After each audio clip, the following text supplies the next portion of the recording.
Hi, my name is Rick Sanders. And I'm Christine DeMeo. Welcome to Gigging Solo.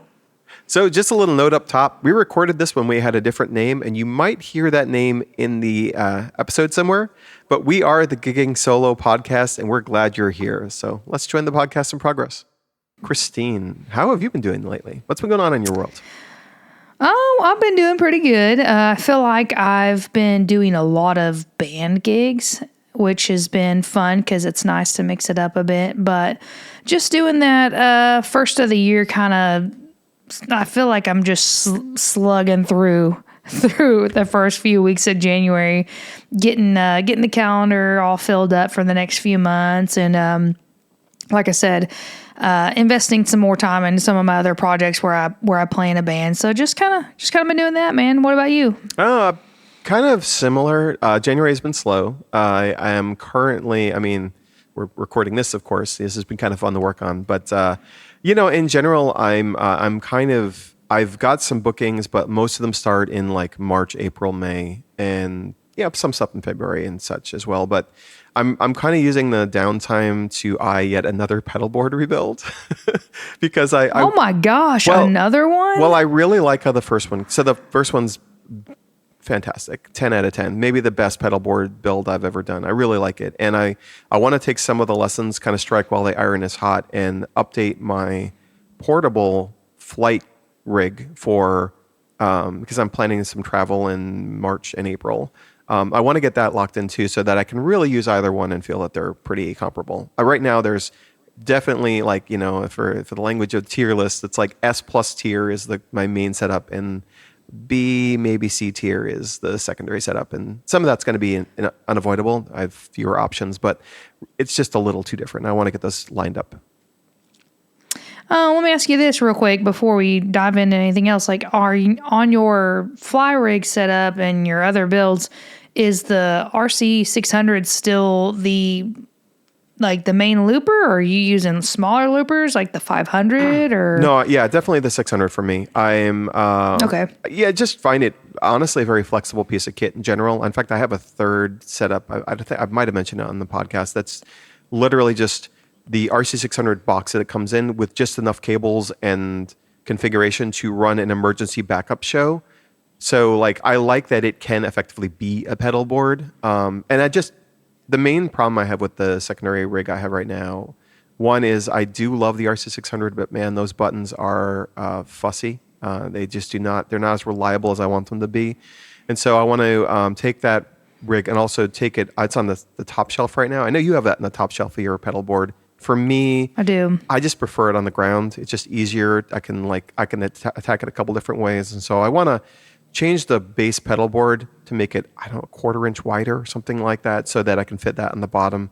Probably going to go that Bumblebee route. I know you don't like that pedal board. That thing is ugly, man. It is. I know it's practical, but it's ugly. I'm going to lean into what? the ugly. I think I'm going to give it it's going to be the more colorful of the two rigs. Just, maybe, or I'll just go like grays, but second HX Stomp. I have a MIDI Captain. I think I can basically get almost everything I need on a much smaller pedal board with that. So that's the project I'm kind of thinking about it right now. I'm probably going to be actually pulling the trigger and building it in February, so that when I'm busy again in March and April, I'm ready to just hit the ground running or flying. Nice. Not to get too deep into this topic because we could geek out, I'm sure. I have debated and went back and forth, and I've tried smaller setups with a different looper, but I am to the point now, like you said, I love my RC600 so much, and even though the pedal board itself is big and bulky and the case is heavy, I just can't. I've been thinking about this so much. I don't think I can get away from the current setup that I've got because everything's built in. Yeah. I plug my drum machine, my Octopad in, I plug my microphone in, and then I plug into a speaker, and it's like I'm ready to go. So it's so difficult to imagine a smaller setup. Now I want to imagine a smaller setup. I've been thinking about it, and if I do, I think what I'm gonna have to do is just suck it up, keep the same board, and maybe just find a smaller I guess, idea for the drum part. Yeah. And I know there's been a couple of different things. I've tried the Yamaha FGDP 50. It's great. I think I want something even simpler than that. And I've even looked into, it's like a MIDI controller that I think John Paul was recommending it with the RC 600. And you can literally use the 600's drum sounds. So I don't know. That's something I've been thinking about a lot. Yeah, I mean, David Shannon has something like that too. He had a video about that, I think, where he used the MIDI cables to his iPad and like had effectively a drum kit on his iPad using the R600 sounds, which, yeah, like that is one of the nice things about it. Like to your point, like it's big as a unit, but it also does a lot of things. I mean, I'm using mine now with the new setup. It's my mixer. It has the option to do track and vocal effects. I can do a lot more with it. I think as I get more experience, because when I started 2 years ago, I mean, the RC600 was new, but so was I. Like, I just wanted it to replicate at that point the RC300 setup I had, and now I'm like comfortably adding things that are 600 specific that would be impossible to do on a 300. And just there's still headroom, like playing with track effects, playing with input effects, playing with a different kind of mixer routing. One of the things I changed on my most recent setup, I actually mounted a DI on my board so I could work with like sound guys better and have like different output configurations for different. It's really so flexible. And if you're stuck with just like one piece of gear, it is. This is not an ad. We are not sponsored by Boss, if you're listening. Yeah. But I will say, like, it's just, it's got its quirks. I'm still on firmware 1.2.1, which is several versions behind the top of tree. Oh man, me too. Yeah, because they screwed something up on 1.3.0. But there's no way. I'm not upgrading. I've heard too many horror stories, just to be honest. Yeah, well, the timing issues. Anyway, we're getting way into the weeds on this, which is fun. Yeah, you're right. Sorry. We did warn people that this is, at some point we will have a couple of like Looper Geek Out episodes, but this is not that episode. Christine, what are we talking about today? Well, today we were going to talk about how to build your reputation as a musician in the field, how you want people to perceive you and to know what they're getting into. And now for me, the first thing I would say is to be consistent. To be consistent and to be reliable, I think is just such a I don't think people prioritize that. Honestly, it's been one of the main things that has kept me booked throughout the years. Yeah. Is the fact that I show up, I offer a consistent product every single time. I'm on, speaking of time, I'm on time, I'm reliable. If I book a date with you, now this is huge. And I think a lot of musicians, I don't think I know a lot of musicians have X'd themselves out of a gig from not being reliable. They'll take a gig with a venue and then they'll get offered a gig that pays more. And then they're like, oh, well, let me cancel with this one and or see if I can reschedule. And if you do that too much to a venue, they're going to X you out. They're like, nah, every time I book with them, they're constantly wanting to reschedule or they got to cancel on me. So if you can show up, personally, this is what I've found to be true. If you can show up to your gigs and the venue owners know that you're going to put out a consistent, good performance every single time, that's something that they're going to be able to say, like, man, I can rely on this person. They show up, they're timely, they're professional. Like, I know that they're not going to get up on stage and get drunk and act a fool. They're going to be there. They're going to be reliable. And I think that goes a huge long way in this field that we're in. Yeah, no, absolutely. I think that's also kind of a great bedrock kind of point for probably this entire episode, really, because everything we're going to talk about is going to be in service of that reliability. I've definitely always felt like canceling is the last resort. There was like one, 100%. Yeah. And like, I kind of in my head, maybe this is like overcorrecting, but I think if I'm going to cancel a gig, I'm just going to assume they're never going to book me again. Like, just make that the calculus, if you will, of whether or not. Honestly, I think you're right about that. Yeah. And also like and kind of implicit in that is getting there early. I mean, really, if you have a good contact at a place, you can also say, hey, I'm looking forward to playing there today, tomorrow, whatever it is, ahead of time. And that just gives them that like warm fuzzy that they don't have to worry about it. Music's covered. You're going to show up. You're going to do your thing. I think that's a very like core part of like we're in and we're in the entertainment business, and like at the end of the day, the thing that we deliver, our service is consistent vibes that fit what they're doing, and if you can be kind of consistent like that, I think it's a huge advantage.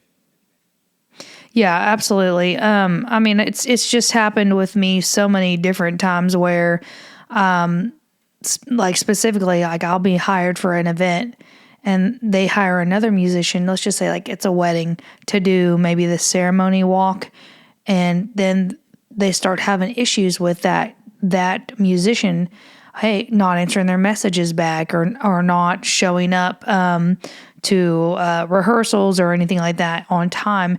And in that case, it's so nice because I've had this happen to where they'll message me and say, "Hey, so and so was supposed to do this, but they're worrying me about whether or not they're going to show up. And I know that you always like show up on your commitments and you're always on time. If all else fails, can you take care of this problem?" And I mean, it's such a good thing to have as part of who you are as a musician, is the fact that you're reliable. You say what you're going to do, what you say you're going to do.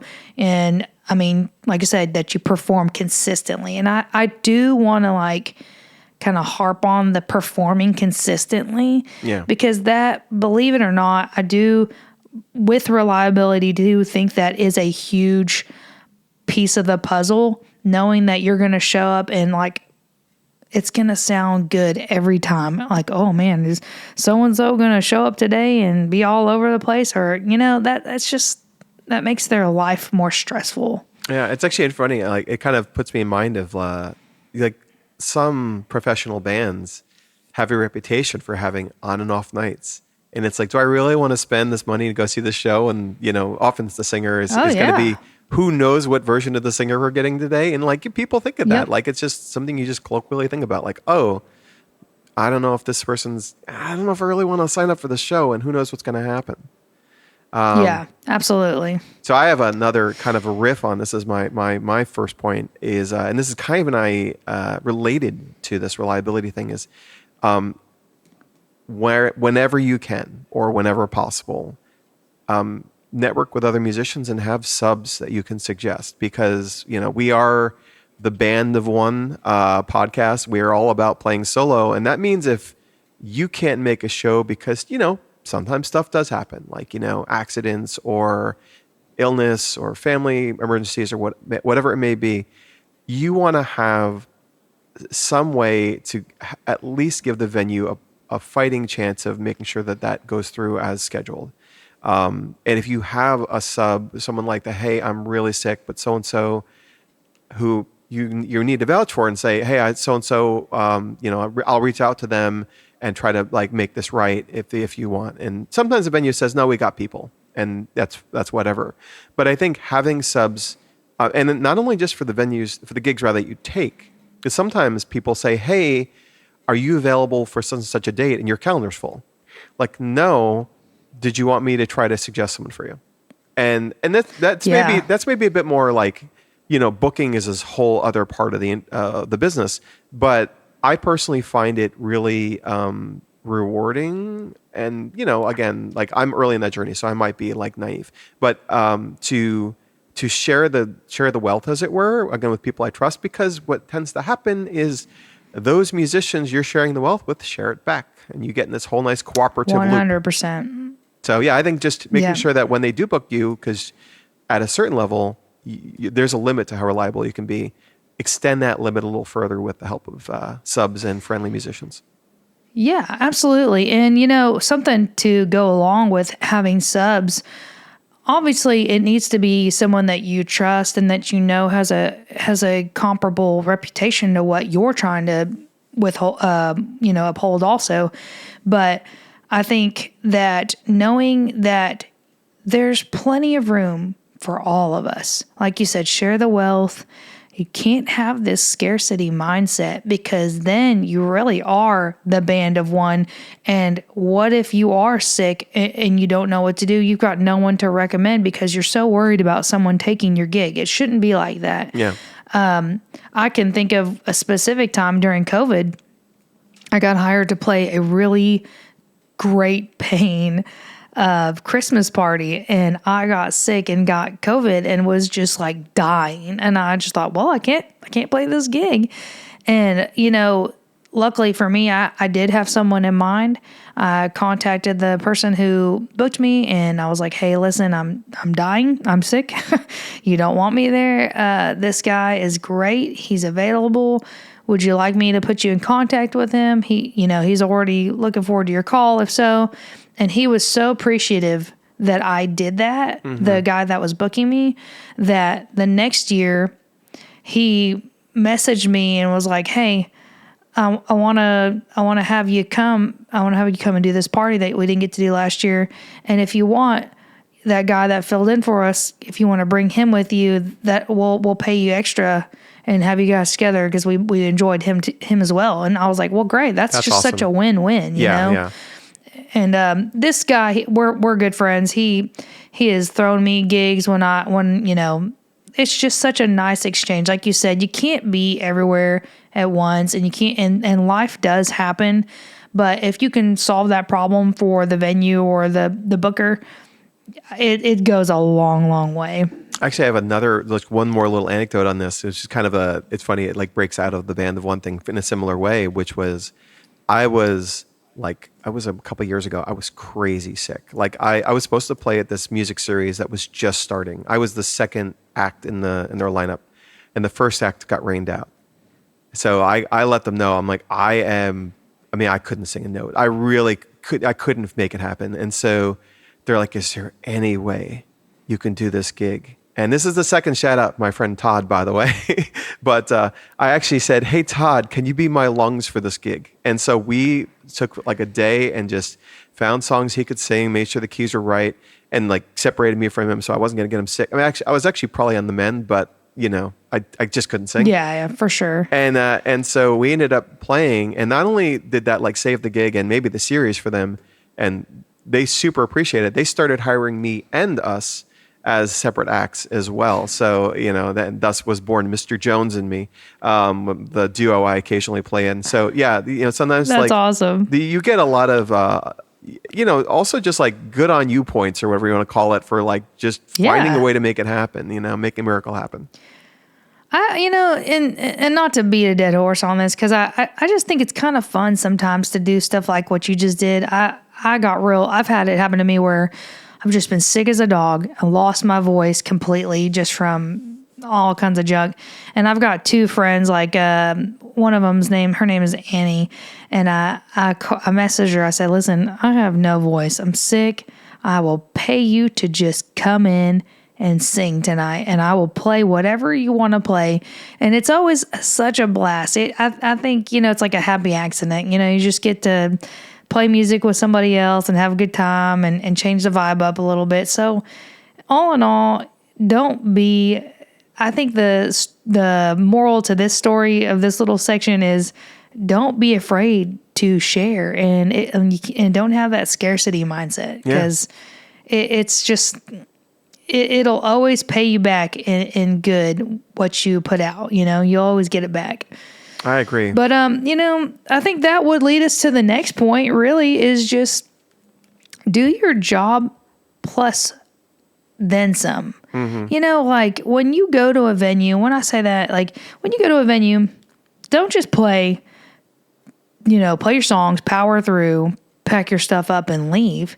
At that point, the way I think of it is, when I show up to a venue, I am part of the team for the night, and we're all going to help each other make money and have a good time.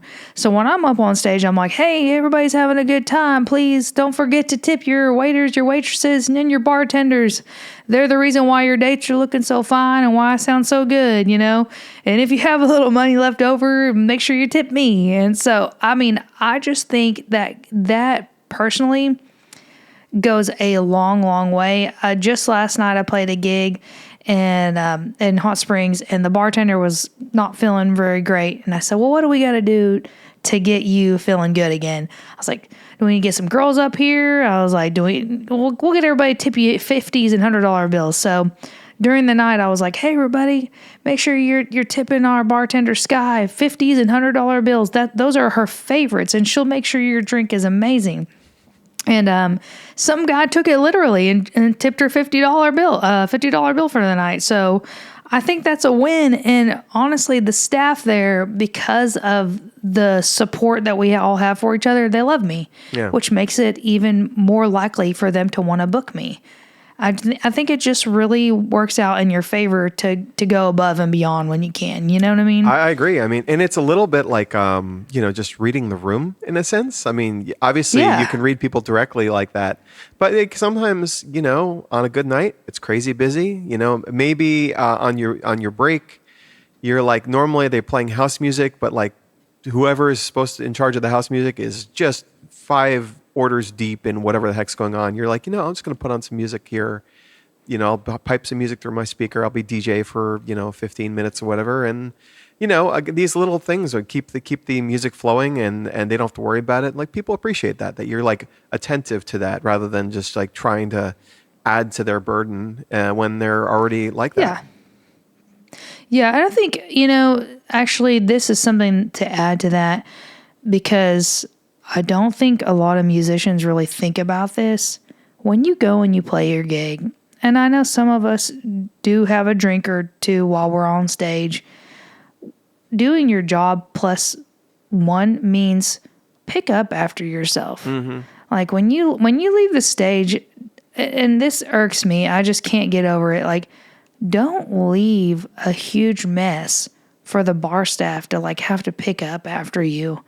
If you think that goes unnoticed, you're wrong. your bartender, your waiter, waitresses, they notice when you leave a mess. And, I think just leave the place the way you left it or the way you got there. You know, like leave it nice and tidy, or pick up your area. Because I do think that doing these things makes a huge difference on whether or not they want to book you back. Absolutely, 100%. No, I think it's like I say, you want to engage with your team basically. You band of one, right? But you're always there at least as part of, presumably there's some manager somewhere in the establishment that's trying to keep the business going, and you're just trying to like add to that. So at the end of the day, you're part of that team while you're there. Yeah, agreed. Totally. So I think that would be part of being the team, would also kind of just lead into being friendly. Yeah, absolutely. Right? I think that, now this is maybe I've been told this is my superpower. People tend to like enjoy like interactions with me or whatever. I just, for me, it came from, it's a little cheesy actually. I was working at a retail job, and, they have all the training. You're supposed to smile at everyone, right? And I remember one summer I just tried it. This is a weird anecdote. I swear we're getting back to music. And I found that people do kind of respond well when you're nice to them, when you're just like, inquisitive and friendly. And that has even been way more important for me since I've been doing music full time. People will, if you're like attentive to when they're too busy to deal with you, if you're just like, hey, how you doing? Just get there early. And, for me, one of my things is I take requests. So I'm able to like talk to them and say, what would you like to hear?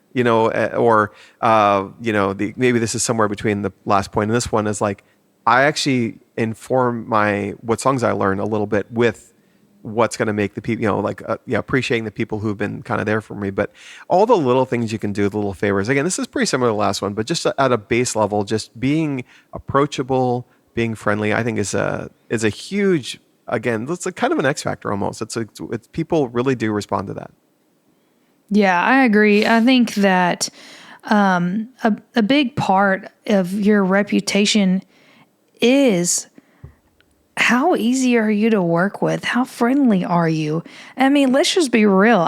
This is something that I feel that I didn't learn until a few years ago. People aren't hiring strangers. People are hiring people that they like and know. Oh, yeah. And so you do want your reputation to be one of, hey, Christine is funny and she's friendly and she's always a team player. I mean, these are things that have so I play in this band, and you saw me on the live stream with the drummer in this band called Mayday by Midnight. And they hired me 3 years ago, came to my gig to watch me play, and asked me to be part of their band for a couple of special events that they do. And so I was like, all right, awesome. But they didn't ask me just like being a stranger. They watched me and saw my social media and how I interacted with people online, which is another huge thing. But they told me, they're like, well, because we were in the van for a few hours driving to a gig in Florida and talking about all kinds of different stuff that you talk about in a band. You get friendly real quick. But they were like, we didn't hire a stranger, so this could be awkward. We hired you because we thought you'd be fun and a good hang.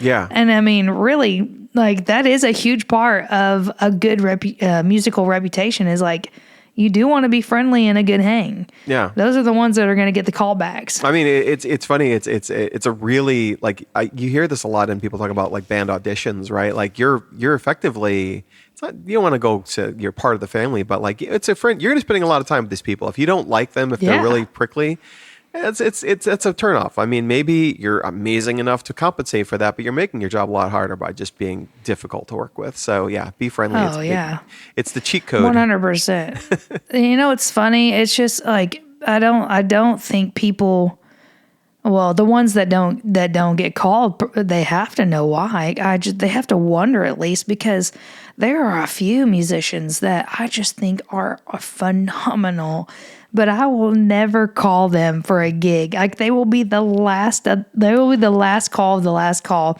because they're just not very friendly or nice or easy to work with. They're prima donnas. It's like, if it matters for me, someone who is hiring for like gigs and things like that, it's definitely gotta matter for venues and other bookers. Yeah.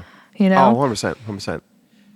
So no, I think it's a simple way to level up your reputation. Honestly, I mean, maybe not simple for some people, but I'd say cultivate it. Whatever you need to do to like find that. Yeah, and I think that probably segues into the next point, which would be to let your work speak for you. And by that, I used to think that the whole social media thing was so stupid and cheesy and this and that. But really, when I started thinking about it this way, document. Yeah. You're just documenting what you're doing in your line of work. Because I thought, people are going to think I'm all about myself, just constantly filming and doing this and that. No. Like, you need to have some stuff that people can go and see and know what you're about. Mm-hmm. So, yeah, document your gigs, video your gigs, video your crowds, take pictures,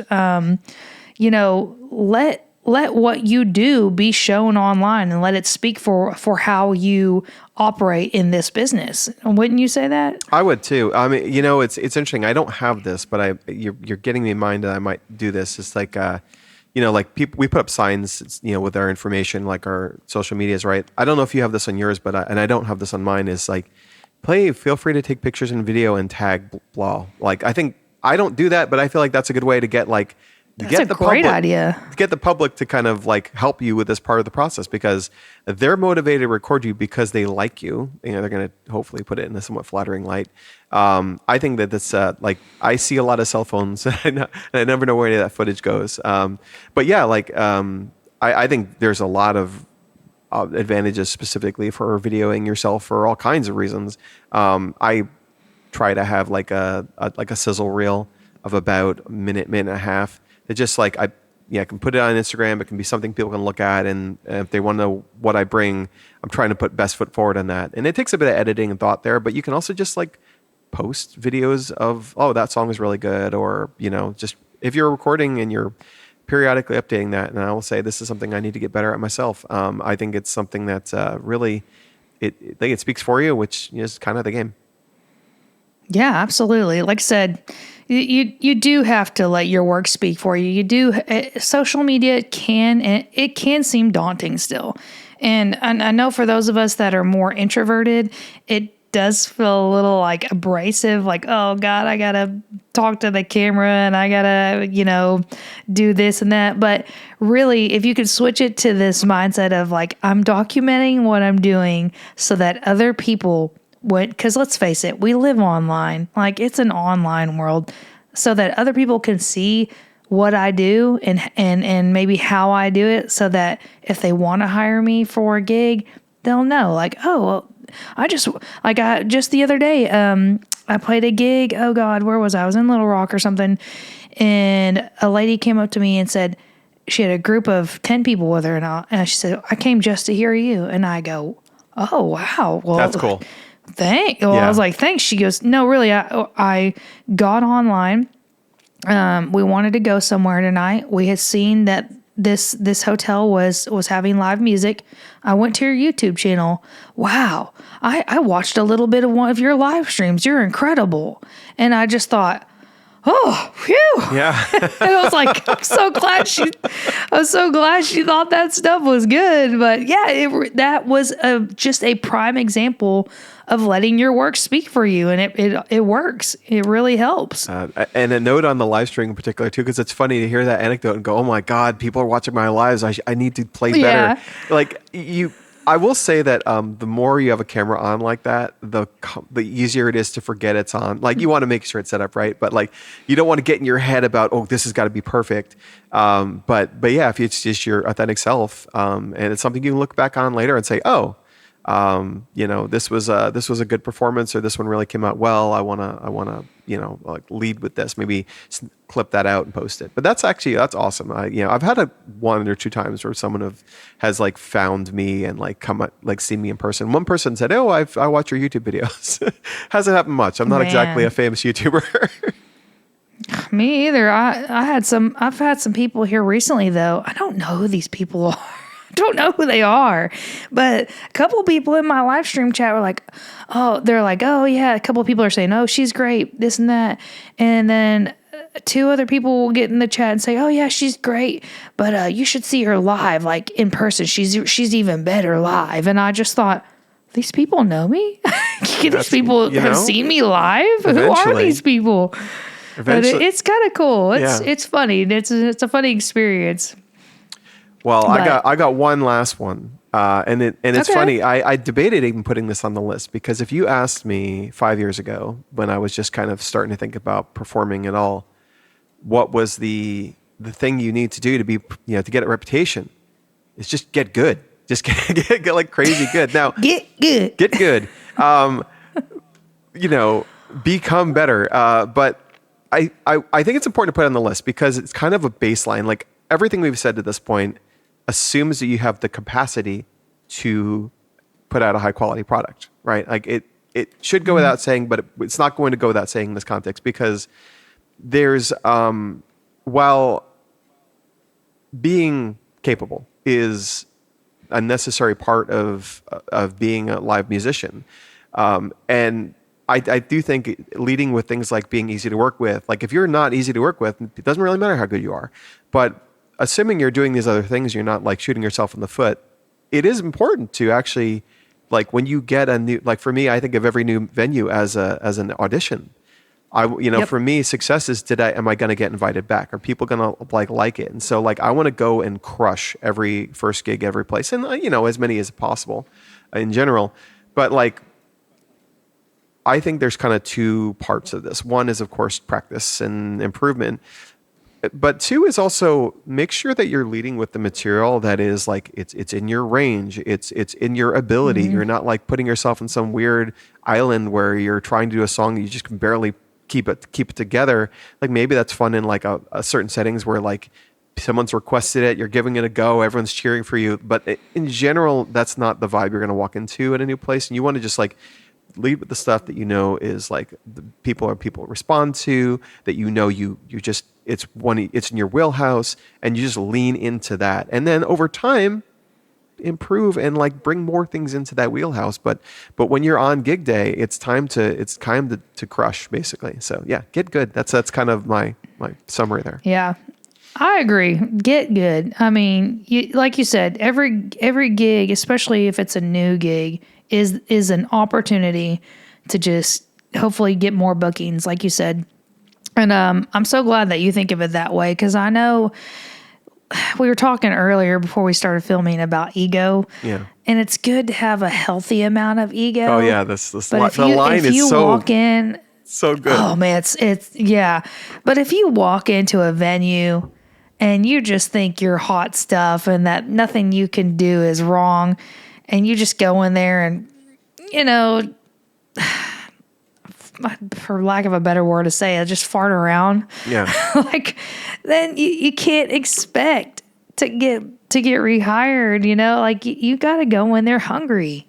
Yeah. Like, there still has to be a certain amount of hunger, I think. But you definitely got to put the work in to be good enough to execute it, which just brings it back to that being consistently reliable and consistent in your work. And I will say, if you're also, to your previous point, if you're also recording yourself all the time, you will have will have yardsticks to measure yourself against, that you can always say, put that stuff out there. Don't be afraid of where you are. I mean, if I try not to overanalyze where I was 2 years ago when I started doing this full time, because I know that, like, I don't know, I'm 30%, whatever the number is, I'm like 30% better than I was then. Like, I can look at that video and cringe, but like that video got me in some doors. And, at some point we are our own worst critics. So like that healthy ego is like you want to not be too apologetic for your foibles, but also do learn from your, the things you can see in your own growth, and work on your weaknesses, that kind of stuff.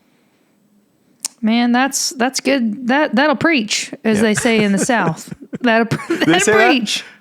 That? They do say that. That's good. That's good. I like that. This has been a good chat. I think we hit some really good points. Yeah. Now this is, reputation in general is like one of those ephemeral things. It's like, what does it mean? Oh God, I want to say I'm going to go to Shakespeare or something like that. Is it Othello? Right. Where like, I think I'm gonna get ripped by the Shakespeare stands in the chat. Basically, that I want to say it's Iago. It says, like, to one person he says like reputation's whatever, and another person is reputation's like the weight of a man or something. Like, I'm badly misquoting this, but this idea that you can like build an aura that's like bigger than yourself, but all it is just be a thing and be consistent and do your best version of that thing, and that's, I think, all these points drive towards. Yeah, I agree. Totally. I think this has been a very good and productive chat we've had today. I agree. And it's given me something from my reading list. I think I need to actually go and reread Othello now, because I'm pretty... I think you do too, because you were on the struggle bus on that one. I know. I've pretty much forgotten all of my Shakespeare. I really, actually, I liked your point about... Just to wrap it up, I did like your point about having like a sign that said, share your pictures or your videos, whatever. I was like, oh, okay, I might have to do that. That's a good idea. Yeah, I like that we kind of walk away from these sometimes with like little to-do lists. I also kind of want to do that. I've been thinking about a whole, and this is maybe this is another episode title for another day, but like, we both do live looping. A lot of people have no idea what that is. And like, I kind of want to have a sign that introduces me and says, I'm doing live looping. This is what it is. Like, that's just a sign that just sits there, right? And that can also, in that same sign, have like, if take video and blah, blah, blah.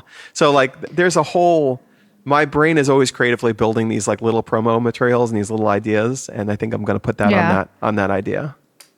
Oh man, you and I are on the same page. Like I said, this chat has been good just because like I feel that after our chats, I learned something new every time so far. It's been great. The creative gears are flowing. I even thought about having setting up a projector screen behind me and having some cool video playing while I'm playing, just to go off on a rabbit I've thought trail about that there. too. So Yeah, for sure. yeah, man, there's just all kinds of cool stuff that we can add to what we do to build our reputation. Yeah. So Yeah. I'm known as that QR code guy because of the way I do requests. It's a little weird, but hey, it works. I'm I'm gonna known edit in. as the request queen. So I'm just going to you know? edit in a QR code right over me, right around here, and then it's gone. right there, just cover your head completely with a That's QR it. code. I'm just a QR code now. Well, Rick, I think that's pretty good, man. I got nothing else. Same here. I think this is a good one. And as always, it's great to have a chance to chat with you, Christine. Absolutely. I enjoyed it, and I hope that everyone else enjoys it as well. And hopefully we'll see you guys next time. Yeah, hopefully so. We'll catch you out there, and you be safe. Have a good one. All right. See you guys. Cheers.